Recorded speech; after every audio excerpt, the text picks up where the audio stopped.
Hello everyone, welcome to learning twist. तो ये class 6 history का chapter number 10 new kingdoms and empires. ठीक है, तो उसके बारे में पार्ट 1 बना चुकी हूँ मैं। ठीक है, वो चैनल पर जा चुका है। पार्ट 2 भी चैनल पर जा चुका है, लिंक आपको मिल जाएगा उसका डिस्क्रिप्शन बॉक्स में। तो पार्ट 2 में मैंने पढ़ाया है कि चालुक्यास, पल्लवास एंड पुलकेशिन्स की प्रशस्ति के बारे में। प्रशस्ति अगर आपको जानना है तो आप चैनल पर जाइएगा, आप उसको लिंक को सर्च कीजिएगा तो आपको मिल जाएगा। आपको प्रशस्ति के बारे में पता चल जाएगा प्रशस्ति होता क्या है। ठीक है, तो फिर चलो फिर मैं एक बार फिर से बता देती हूँ कि प्रशस्ति क्या होता है। प्रशस्ति जो है संस्कृत का एक वर्ड है। प्रशस्ति मीन्स होता है किसी की प्रशंसा करना। तो पहले समय में क्या होता था, राजा महाराजाओं की जैसे प्रशस्ति लिखी जाती थी, उनकी प्रशंसा करी जाती थी, तो उनको किसी चीज़ पर अंकित कर दिया जाता था। जैसे कि किसी पिलर पे लिख दिया या फिर किसी कॉइन पर उनकी प्रशस्ति बना दी गई। उनके जो दरबार के कवि होते थे वो इस तरीके से उनको लिखते थे। राजा महाराजाओं के जो दरबारी कवि होते थे वो इस प्रशस्ति को लिखते थे। ठीक है, तो इसमें जो है कई राजाओं की प्रशस्ति का वर्णन किया गया है पार्ट 1 और पार्ट 2 में। चलिए पार्ट 3 शुरू कर लेते हैं।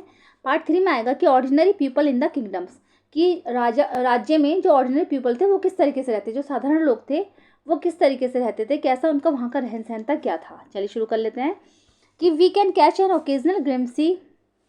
Okay, we can catch an occasional glimpse of the lifes of the ordinary people from place and other accounts. Let us look out the sum of this. Okay, तो यहाँ पर हमने कुछ जो ग्लिम्स, कुछ झलकियों को कैच करने की कोशिश की है ऑर्डिनरी पीपल की लाइफ्स में से। जैसे कुछ प्लेस हैं उसमें से ढूंढे हैं, या फिर कुछ अकाउंट्स ऐसे मिले हैं जिसमें से हमें ये पता लगा है। आइए इनको जानने की कोशिश करते हैं, देखते हैं कि वो क्या क्या हैं।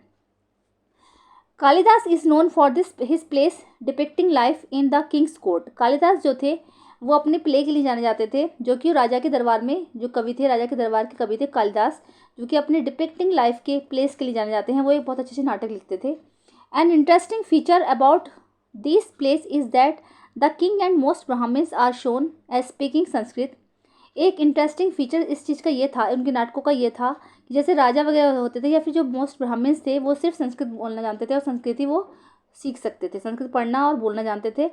तो जो राजा थे और जो ब्राह्मण थे वहाँ के, while women and man other than the king and Brahmans use Prakrit. और जबकि जो थे राजा महाराजा से जो अलग लोग थे, जैसे कि वहाँ के महिला और पुरुष जो थे, तो वो जो प्राकृत भाषा जो यूज़ करते थे। मैंने पहले भी बताया है कि दो तरीके की भाषाएं चलती थी पहले, संस्कृत और प्राकृत। तो संस्कृत जो थी, जो लैंग्वेज थी, वो बड़े बड़े लोगों की लैंग्वेज थी, जैसे कि अमीर जो लोग थे या फिर जो पुरोहित वगैरह होते थे, राजा महाराजा होते थे, उनकी लैंग्वेज थी वो। और जो ऑर्डिनरी लोग थे उनकी जो लैंग्वेज थी प्राकृत थी, क्योंकि वो आम बोलचाल की भाषा थी, तो वो सबकी समझ में आ जाती थी easily. His most famous play Abhijnan Shakuntalam. तो ये मोस्ट इंपॉर्टेंट क्वेश्चन भी है कि अभिजान शाकुंतलम जो है किसका प्ले है, किसने लिखा है। तो ये कालिदास ने लिखा है, और अगर ये आ जाए कालिदास ने क्या लिखा है तो Abhijnan Shakuntalam. Okay, is the story of the love between a king name Dushyant and a young women name Shakuntala. जो कि एक लव स्टोरी है किस किस की, एक राजा था दुष्यंत और एक लेडी थी जिनका नाम था शकुंतला। उन दोनों की लव स्टोरी की कहानी है। We find an interesting description of the plight of a poor fisherman in this play. और इस प्ले में जो है एक गरीब मछुआरा भी है, जिसका एक इंटरेस्टिंग डिस्क्रिप्शन भी है इस कहानी में। ठीक है, तो तीन जो है ये कहानी जो है तीन लोगों के इर्द गिर्द घूमती है। एक तो राजा दुष्यंत और शकुंतला, ठीक है, और एक मछुआरा। ठीक है, इसका एक इंटरेस्टिंग डिस्क्रिप्शन इस कहानी में, इस नाटक में बताया गया है, जो कालिदास ने लिखा है। उनकी जो वो स्टोरी है, प्ले है, उनका नाम है अभिजान शाकुंतलम। ठीक है, आ फिशरमैन फाइंड्स अ रिंग। अब एक मछुआरे को रिंग कैसे मिलती है, यह है आ फिशरमैन फाउंड आ प्रीशियस रिंग। एक मछुआरे को एक बहुत ही कीमती रिंग मिलती है, which the king had given to Shakuntala, जो कि राजा ने शकुंतला को दी थी, but which had been accidentally swallowed by a fish. जो कि लेकिन क्या हुआ था, एक्सीडेंटली, दुर्भाग्य से एक बार वो मछली उसको निगल गई थी। When he went to the palace with it, जब वो महल में गए, the gateman accused him of theft.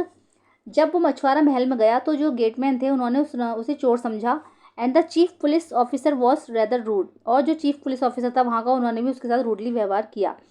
However the king was happy when he saw the ring and sent a reward for the fisherman. लेकिन जो राजा था वो बहुत खुश हुआ जब उसने वो अंगूठी देखी, तो वो बहुत खुश हुआ, उसने मछुआरे को एक रिवॉर्ड भी दिया, बहुत सारे दिए होंगे, सेंटर रिवॉर्ड दिए। Then the police officer and the gateman decided to take a share of the reward. और फिर जो पुलिसमैन था वहाँ का और जो पुलिस ऑफिसर था और जो गेटमैन था, उन्होंने डिसाइडेड किया कि अब इस रिवॉर्ड को हम शेयर करेंगे।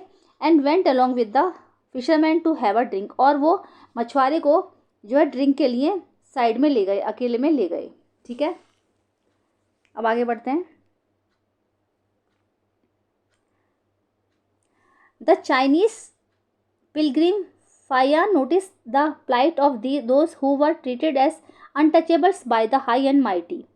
एक चाइनीज तीर्थयात्री था फायान, जिसने कि नोटिस किया, जो वहाँ पर आया था, who were treated as untouchables, जिसने कि ये देखा कि जो अछूत लोग होते हैं, untouchables by the high and mighty, जो ऊंचे लोग होते हैं वो उनसे अछूतों से क्यों व्यवहार करते हैं, कैसा व्यवहार करते हैं। They were expected to live on the outskirts of the city, he writes. उसने लिखा है कि if such a man enters a town और अ मार्केट प्लेस, उन्हें लिखा है, जो प्रसिद्ध चीनी यात्री थे फायान, तो वो एक राजा के दरबार में आए थे। ठीक है, तो उन्होंने वहाँ पर आकर लिखा है कि वो उन्होंने देखा था वहाँ पर कि अछूत लोगों के साथ कैसा व्यवहार होता था, अगर वो जो ऊंचे लोगों की कैटेगरी में आ जाते थे तो उनके साथ कैसा व्यवहार किया जाता था। तो उन्होंने लिखा है कि इफ़ सच अ मैन, अगर ऐसा अछूत आदमी किसी टाउन में या फिर किसी मार्केट प्लेस पर आ जाता था, तो he strikes a piece of wood, उसको जो है किसी लकड़ी से उसको पीटा जाता था, in order to keep himself separate, जिससे कि वो और उससे कहा जाता था कि वो इन सब लोगों से दूर रहे। पीपल हियरिंग दिस साउंड, और जो लोग इस साउंड को सुन रहे होते थे, know what it means and avoid touching him और ब्रशिंग अगेंस्ट हिम, और जो लोग इस साउंड को सुन रहे होते थे, उसकी पिटाई की साउंड को सुन रहे होते थे, उनसे भी बोला जाता था, जिससे कि वो भी उसका मतलब समझ सकें कि अछूत लोगों से दूर रहना है, उनको छूना नहीं है, या किस तरीके से उनको उनका विरोध करना है। एंड बाण provides us with a vivid picture of the Kings army on the move, और जो बाण थे, उन्होंने जो है किंग्स की जो आर्मी थी उसके ऊपर एक बहुत ही अच्छी पिक्चर जो है प्रोवाइड कराई। मतलब उन्होंने इस तरीके से लिखा कि बिल्कुल ऐसे आंखों देखा हाल महसूस होता था। तो ये बाण ने लिखा है द किंग्स आर्मी। अब आता है किंग्स की आर्मी कैसी होती थी। The king travelled with an enormous amount of equipment, राजा जो था बहुत सारे जो है बहुत बड़ी मात्रा में अपने जो ये हथियार वगैरह होते थे, इक्विपमेंट होते थे, उनको लेकर चलता था, उनको लेकर यात्रा करता था। अपार्ट फ्रॉम वीपन्स, उसके पास उसके हथियारों के अलावा there were things of daily use such as pots, जैसे वो ना राजा जो थे जब चलते थे तो हथियार लेकर चलते थे, बहुत सारे इक्विपमेंट्स लेकर भी चलते थे, यात्रा करते थे वो। तो उनके पास डेली लाइफ की चीज़ें भी होती हैं, जैसे कि पॉट्स हो गए, पेन्स हो गए, फर्नीचर, गोल्डन फूड स्टोल्स, यह है सोने के पायदान। ठीक है, एंड फूड, इन और खाने में क्या क्या लेकर चलते थे वो, including animals such as goat, जैसे कि एनिमल्स ले लिए सच एज गोट, बकरी, deer, rabbits, vegetables, spices carried on carts और loaded on the pack animals such as camels and elephants. वो गाड़ियों में लाद लाद के सामान को लेकर जाते थे राजा वगैरह जो होते थे, या फिर वो अपने जो कैमल्स होते थे, अपने ऊँट होते थे, हाथी होते थे, उनकी पीठ पर रखकर वो इस सामान को लेकर जाते थे। This huge army was accompanied by musicians beating drums. ऐसी जो आर्मी होती थी, वो बड़ी बड़ी आर्मी जो होती थी, वो म्यूजिशियन बीटिंग ड्रम्स को लगातार जो बजाते हुए चलते थे, वो लोग शोर मचाते हुए चलते थे ड्रम्स को बीट कर कर। And others playing horns and trumpets, और जो और लोग होते थे वो हॉर्न्स बजा के चलते थे और ट्रम्पेट्स बजाकर वो लोग चलते थे। मतलब इस तरीके से किंग्स की आर्मी निकलती थी। कितना अच्छा वो रहा होगा कि किस तरीके से किंग्स की आर्मी निकलती थी। वो शोर शराबा करते हुए निकलते थे, म्यूजिशियन जो थे ढोल नगाड़े बजाते हुए निकलते थे, ट्रम्पेट्स बजाते हुए निकलते थे, हॉर्न बजाते थे वो लोग। ठीक है, और अपना जो डेली का सामान भी उसको लेकर जाते थे। Villagers had to provide hospitality along the way. ऐसे ही क्या होता है, जब वो लोग चलते थे उधर से गुजरते थे, जो रास्ते में जो गांव वाले होते थे वो उनको हॉस्पिटलिटी देते थे, मतलब उनका ध्यान रखते थे। They came with gifts of cuts, वो वहाँ पर जो है दही लेकर आते थे, गुड़ एंड फ्लावर्स, ठीक है, जो उनके पास होते थे। तो दही, गुड़ और फ्लावर्स लेकर आते थे। And provided fodder for the animals, और उनके एनिमल्स को और उनके जानवरों को वो खाना भी प्रोवाइड कराते थे। They also tried to meet the king, और वो क्या करते थे, वो राजा से मिलने की कोशिश भी करते थे। And place their complaints and petitions before him, और वो सोचते थे कि जब हम उनसे मिलेंगे तो उनसे मिलने से पहले वो अपनी शिकायतें और जो पेटिशंस थी वो अपनी वहाँ पर दर्ज करवाते थे, उनको सुनाते थे। The army left a trail of destruction behind, ये जो आर्मी थी वो अपने साथ एक अपने पीछे एक जो है डिस्ट्रक्शन छोड़ती चली जाती थी। Elephants often trample down the huts of villagers, और ये हाथी जो थे, ठीक है, जो गांव वालों की हट्स होती हैं, झोपड़ियाँ वगैरह बनी होती थी, उनको तोड़ते हुए निकल जाते थे।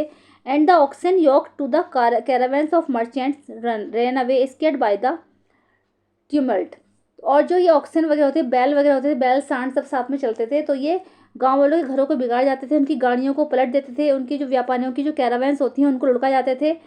एस बाणभट्ट सेल, जैसे कि बाणभट्ट ने बोला है, बाणभट्ट ने कहा है कि the whole world was swelled up in the dust. ये सारा संसार जो था, जब किंग्स की आर्मी चलती थी तो ये जो सारा संसार था ये बिल्कुल सारा धूल युक्त हो जाता था, जगह जगह धूल मिट्टी भर जाती थी, क्योंकि इतनी वो मतलब खदेड़ खदेड़ के चलते थे। जैसे बैल वगैरह जा रहे हैं, सांड जा रहे हैं, ऑक्सिन जा रहे हैं, तो ये सब उनको लुढ़का जाते थे, गाड़ियों को, व्यापारियों का सामान सब लुढ़का देते थे। एलिफेंट्स चल रहे हैं तो गांव में जो हट्स बनी होती थी उनको गिरा देते थे। इस तरीके से ये सारा सामान जो है बेकार कर देते थे, गांव का बिल्कुल माहौल ख़राब हो जाता था।